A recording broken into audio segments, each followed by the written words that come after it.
कहानी की शुरुआत होती है थेडियस से, जो पिछले सीज़न में घोल बन चुका था और अब वो एक फैक्ट्री चलाता है जो सोडा बनाती है। असल में एक छोटी सी फैक्ट्री है जहाँ बच्चे काम करते हैं और अगर देखा जाए तो इन बच्चों में कुछ बच्चे घोल भी हैं। फिर हम देखते हैं लूसी को, जो उस कबीले वाली औरत के साथ अगवा हो चुकी होती है। अगवा करने वाले लोग ख़ुद को लीजियन कहते हैं और उन्होंने रोमन ज़माने की वर्दी पहनी होती है। लीजियन दरअसल रोमन एम्पायर का तारीख़ी लफ्ज़ है। रोमन एम्पायर की फ़ौजी यूनिट्स को लीजियन कहा जाता था, जो डिसिप्लिन ऑर्गेनाइज्ड फोर्स थी। शो ने इसी नाम और लोगों को इंस्पिरेशन के तौर पर इस्तेमाल किया है।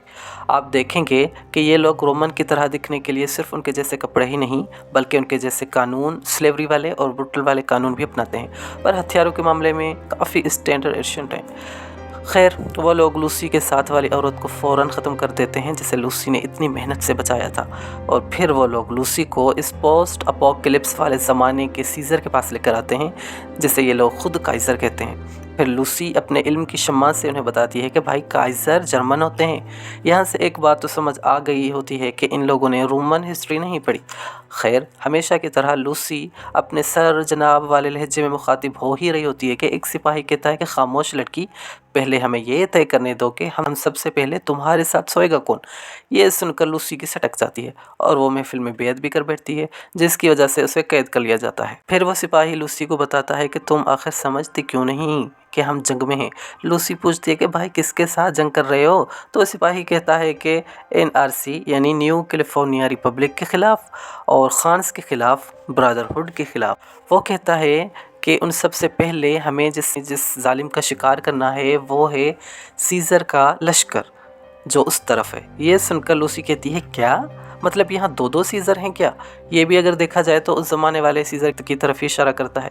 खैर, सिपाही बताता है कि इस एम्पायर के जो असली बादशाह थे वो मर चुके हैं, यानी असली सीज़र जो था वो मर चुका है। अब उसकी जो फ़ौज थी उनके दरमियान दो टुकड़े हो चुके हैं और इन दो टुकड़ों की वजह से दो सीज़र वजूद में आए हैं। एक सीज़र ये सिपाही वाला और दूसरा सीज़र वो उस तरफ वाला। सिपाही कहता है कि बादशाह ने मरने से पहले अपना वारिस मुंतखब कर लिया था और उसका नाम भी उसने लिखकर अपनी जेब में रख लिया था, और जब भी हम वो नाम लेने की कोशिश करते हैं वहाँ वाले सीज़र की जो फ़ौज है वहाँ पर अटैक कर देती है। लूसी कहती है, इस मामले में मैं मदद कर सकती हूँ क्योंकि मैं फैमिली के जो झगड़े होते हैं उनको सुलझाने में बहुत माहिर हूँ। लूसी यहाँ भूल रही होती है कि यहाँ पर कोई नॉर्मल फैमिली नहीं चल रही, बल्कि ये एक जंग है, एक अपोकलिप्स दुनिया की जंग है। तो इसी वजह से वो लोग लूसी को सीधा सूली पर ही चढ़ा देते हैं। और उसके बाद हम देखते हैं घोल को, जो अभी तक वहीं हॉस्पिटल में ज़ख्मी हालत में है। वो अपनी मदद करता है, चाकू निकालता है, वो उस जो मकड़ी के जहरीले कुछ अंडे होते हैं अंदर से उन्हें निकाल कर वो बाहर फेंक देता है। और वहीं से हम सीधा पास्ट में जाते हैं। घोल उर्फ कूपर अपने घर पर होता है। वो अपनी बीवी को देखता है। उसकी बीवी थोड़ी बहुत रो रही होती है, शायद क्योंकि वो बारबरा जानती है कि इस दुनिया पर वो खुद अटैक करने वाली है। और वो उससे पूछता है कि तुम ठीक हो? वो कहती है हाँ, मैं सब कुछ ठीक है, मैं बस ठीक हूँ। तो उसे कहता है कि हमें चार्ली की पार्टी पर जाना है। तो वो कहती है हाँ, मैं तैयार हो जाती हूँ, हम चलते हैं पार्टी पर। खैर, कूपर वहाँ से एक मिलिट्री पार्टी में पहुँचता है, जहाँ एक सिपाही के पास जाकर उससे पूछता है कि तुम रॉबर्ट हाउस के बारे में क्या जानते हो। वो सिपाही कहता है कि यही कि वो न्यू वेगास में किसी तरह का वेपन बना रहा है। थोड़ी देर बाद कूपर कहता है कि ठीक है, मैं आता हूँ। वो बाथरूम में जाता है और वहाँ पर एक शख्स खड़ा होता है। अगर आप ध्यान दें तो ये वही शख्स है जो सीज़न 2 की पहली एपिसोड में हमने देखा था। उस पहली एपिसोड की शुरुआत में इसके हाथ में एक माइंड कंट्रोल डिवाइस होती है, जो ये शख्स किसी और शख्स के कंधे पर लगाता है और उसको कंट्रोल करने की कोशिश करता है, जिससे वो काम नहीं करती और उसका सर फट जाता है। अब यहाँ पर हम लोग कुछ बातों को समझते हैं। ये एक मेरी थ्योरी है, आप इसे फ़िलहाल सच ना माने। मेरा मानना है कि ये जो रॉबर्ट हाउस है और माइंड डिवाइस है, और वो हैंक लूसी का फादर, जो न्यू वेगास में इसी माइंड डिवाइस पर काम कर रहा है। तो जो रॉबर्ट हथियार बनाने वाला था, जो एक वेपन बनाने वाला था, वो वेपन कोई और नहीं बल्कि वो हथियार यही माइंड डिवाइस ही है। अगर आप सीज़न 1 की किस्त में देखेंगे तो बारबरा ने कहा था कि वो खुद इस दुनिया को तबाह करने के लिए न्यूक्लियर हमला करेगी, ठीक है। और उसका मकसद ये था कि हम लोग पहले जो है न्यूक्लियर हमला करेंगे, और जब दुनिया पूरी तरह ख़त्म हो जाएगी फिर हम दोबारा इस धरती पर आएंगे, यानी जब रेडिएशन ख़त्म हो जाएगी फिर हम अपनी सोसाइटीज़ बनाएंगे और लोगों को जो है कंट्रोल करेंगे, अपनी तरह से एक नई सोसाइटी बनाएंगे।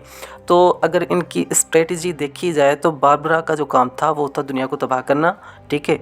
और फिर वॉल्टेक कंपनी जो थी उनकी तरफ से उन्हें ये दिया गया था कि वो लोग ज़िंदा रहेंगे इन इतने सालों में, और जब रेडिएशन ख़त्म हो जाएगी फिर वापस आकर एक नई सोसाइटी बनाएंगे। अब उस नई सोसाइटी में जो लोग होंगे उनको कंट्रोल करने के लिए, यानी ऐसी दुनिया जहाँ पर ये लोग लोगों को कंट्रोल करें, वो बनाएंगे। अब वो बनाने के लिए भी किसी हथियार की ज़रूरत तो पड़ेगी ही, ऐसे तो लोग फिर से वैसी की वैसी दुनिया बन जाएगी। तो रॉबर्ट ने कहा था कि मैं एक न्यू वेपन बनाऊंगा, यानी एक ऐसा वेपन जो हम लोग दुनिया को तबाह करने के बाद बाकी बची कुछ जो भी इंसानियत होगी उनमें वो हम इम्प्लांट कर देंगे। तो रॉबर्ट ने माइंड डिवाइस बनाई थी ताकि जब लोग जो बचेंगे उनमें हम लोग ये डाल देंगे और फिर अपनी तरफ से जो है उन्हें कंट्रोल करेंगे, जो चाहेंगे वो वैसा करेंगे। और मुझे लगता है कि बहुत दिनों से अगर देखा जाए तो शो में दिखाया गया है रेडिएशन तो ख़त्म हो चुकी है, लेकिन ये लोग बाहर नहीं आ रहे। और लूसी की जो माँ थी वो बाहर निकल चुकी थी, उसने शेडी नाम की एक सिटी थी वहाँ पर वो गई भी थी, लेकिन लूसी के फादर ने वहाँ जाकर अपनी बीवी को मारकर बच्चों को अंदर लेके आया था। वो इस वजह से, क्योंकि ये लोग बाहर इसलिए नहीं निकल रहे हैं क्योंकि अभी तक वो डिवाइस काम नहीं कर रही है। और हैंक यानी लूसी का फादर अभी तक वही एक्सपेरिमेंट कर रहा है, यानी वो देख रहा है कि ये डिवाइस कब काम करेगी, और जब ये डिवाइस काम कर चुकी होगी, यानी पूरी तरह से हैंक इस काम में जब सक्सेसफुली हो जाएगा, तब वो लोग जो बाकी के हैं उनको वापस इस दुनिया में लाएगा। और फिर ये लोग जो है इस डिवाइस को दूसरे लोगों पर लगाएंगे, यानी जो भी बच्चे कुचे होंगे, और फिर ये लोग एक राज करेंगे। तो मेरे हिसाब से ये एक थ्योरी है मेरी, वेपन तो यही है मुझे लगता है। लेकिन अगर आप लोगों के जहन में कुछ और हो, या आप लोग गेमर हैं, खेलते हैं फॉल आउट गेम को, तो आप मुझे बता सकते हैं। खैर, मौजू पर वापस आते हैं। वो शख्स जो था जो ऊपर से मिला, यानी पहले एपिसोड वाला, वो उल्टी सीधे बातें कर रहा होता है, जैसे कि उसे पता उस एंटी ग्रुप के साथ है, यानी वो बागी ग्रुप जो वॉल्टेक कंपनी के ख़िलाफ़। फिर सीन शिफ्ट होता है ब्रदरहुड की तरफ। वहाँ पर आप देखेंगे कि एक मीटिंग चल रही होती है। क्विंटस योज़मियत नामी एक औरत से कह रहा होता है कि वो कॉमनवेल्थ के ख़िलाफ़ हो जाए, क्योंकि कॉमनवेल्थ क्विंटस से वो कोल्ड फ्यूजन चाहता है, जो वही चिप है जिसमें बहुत सारी एनर्जी है। लेकिन योज़मियत क्विंटस की बातों को नकार रही होती है। फिर वो बताता है कि किस तरह जो है ब्रदरहुड वजूद में आया। हालांकि देखा जाए तो ब्रदरहुड का जो वजूद है, जो एक बुनियाद है, वो भी बगावत से ही शुरू हुई थी। यानी हमारा एक सिपाही था, वो वहाँ साइंस में जाता था और उसने वो सब कुछ देखा, एक्सपेरिमेंट इंसानों पर किए जा रहे थे, फिर उसने बगावत की। तो इस तरह अगर देखा जाए तो हमारी जो शुरुआत है वो ही बगावत पर ही टिकी हुई है। और उसके बाद वो धर्म का भी ज्ञान देता है। लेकिन चूँकि जो है ये ब्रदरहुड बहुत ज़्यादा धार्मिक है, तो वो धर्म का तड़का लगाता है। लेकिन वो योज़मियत औरत वो कहती है कि मैं इन चीज़ों को नहीं मानती, यानी मुझे फ़र्क नहीं पड़ता, मैं बगावत नहीं करने वाली।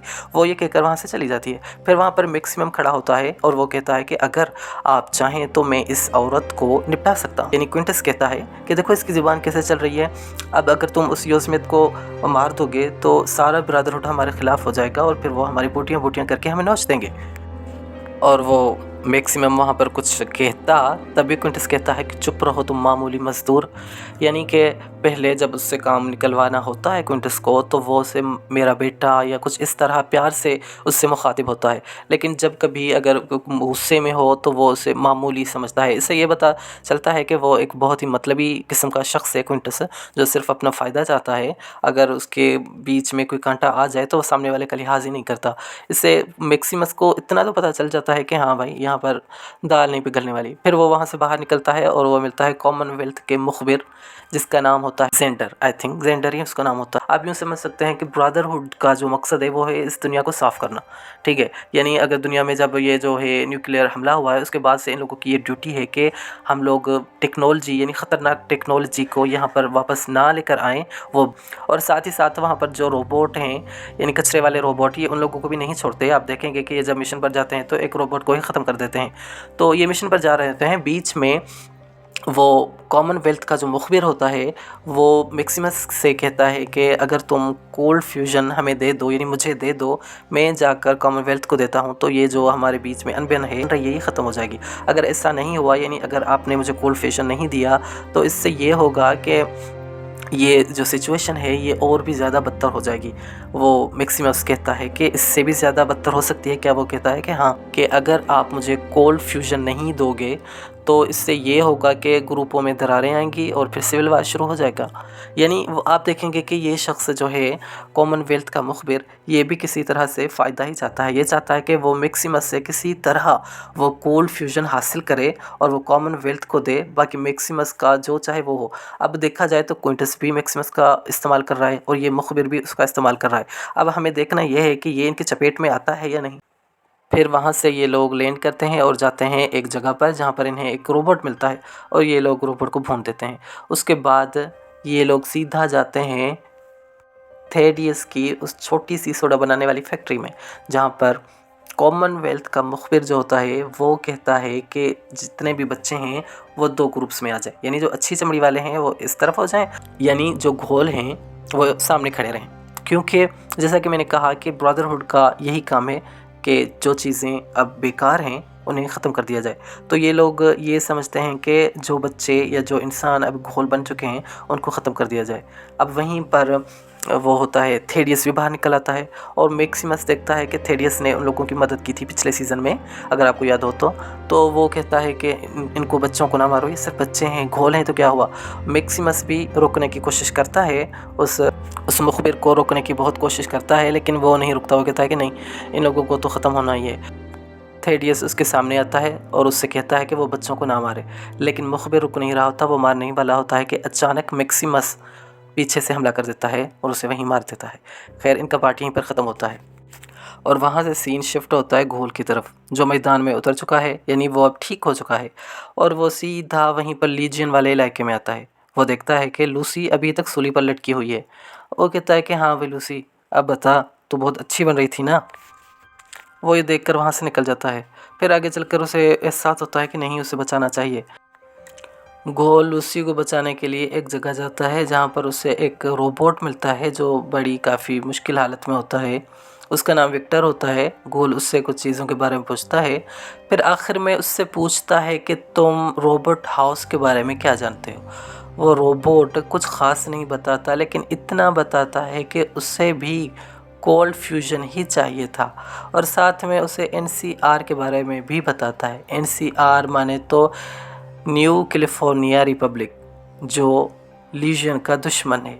लीजियन यानी वो जो रोम वाले लोग। घोल वहाँ जाता है, यानी NCR वाले के पास घोल जाता है ताकि उन्हें मदद मिले, लेकिन वहाँ जाकर हमें पता चलता है कि NCR वालों को ख़ुद को ही मदद चाहिए, क्योंकि वहाँ पर कुछ ही लोग बचे हैं, बाकी सब ख़त्म हो चुके हैं। और वो लोग बताते हैं, वहाँ पर एक लेडी होती है, वो बताती है कि हम लोग 10 साल से यहाँ हैं। खैर, घोल देखकर कहता है कि ये क्या बात हुई, मैं तो इन लोगों से मदद मांगने आया था, ये तो मुझसे ही मदद मांग रहे हैं।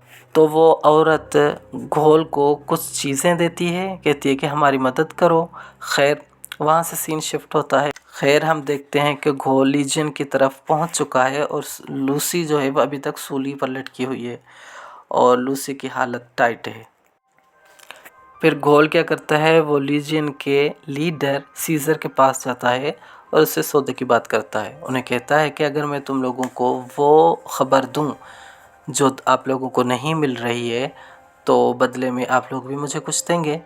तो खैर, वहाँ पर क्या होता है, वो वहाँ बताता है या नहीं बताता है, वहाँ से सीन कट कर दिया जाता है और हम देखते हैं कि घोल ने लूसी को बचा लिया है। न्यूक्लियर हमले से पहले कूपर एक अलग ही पर्सनैलिटी का आदमी था। वो अच्छा था, लेकिन इस दुनिया ने उसे पूरी तरह तबाह कर दिया है। और अब वाला जो कूपर है, जो घोल बन चुका है, वो हम अगर देखें तो उसने अभी अभी क्या किया है कि लीजियन में एक धमाका किया है, जिसकी वजह से वो जो 2 आपस में बटी हुई फ़ौजें थी, जो जिनमें एक दरार थी, अब वो दोनों आपस में लड़ चुकी हैं। यानी इन दोनों को भी इसने लड़वा दिया। तो यहीं पर जो है